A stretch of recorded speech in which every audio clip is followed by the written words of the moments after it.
So guys, punta natin si Papa dito sa taniman niya. Andito na naman siya sa taniman.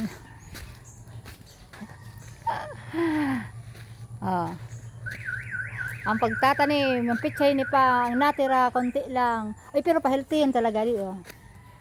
Ayan. Pig, ni pa, pig,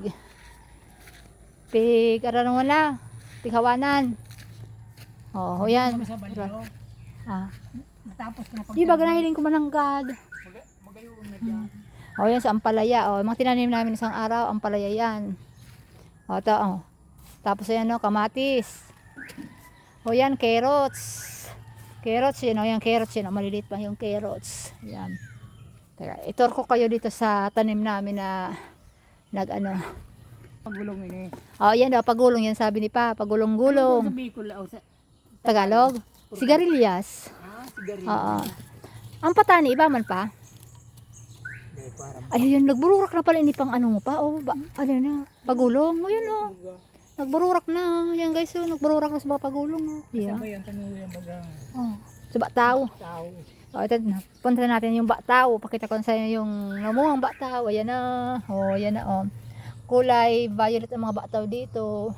Kunin man, tatagal makahiman yung Bataw na ini. Ayan, parang pinainom kitasik.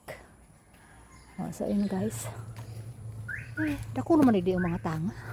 Kung sipa, may guson sipa. Yan may guson yan. Sige, sana ang niya.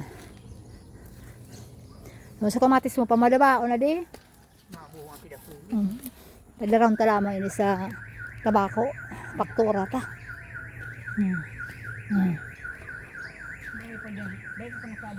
Day pa. Wala pa.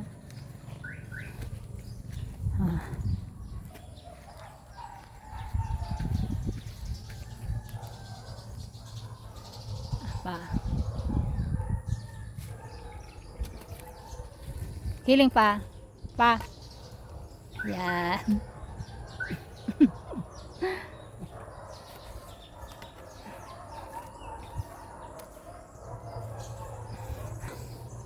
Pakita ko naman sa inyo dito yung ampalaya pa pala ini, ampalaya pa. Ampalaya. Pakita ko sa inyo yung pipino dito. Daming bunga ng pipino, guys. Daming bunga dito ng pipino. Charan. Pipino yan, guys. Daming bunga. Ayun, namunga na yung pipino. Ang daming bunga ng pipino. Ito pa, ayan, dami pa. Namunga na. Bye.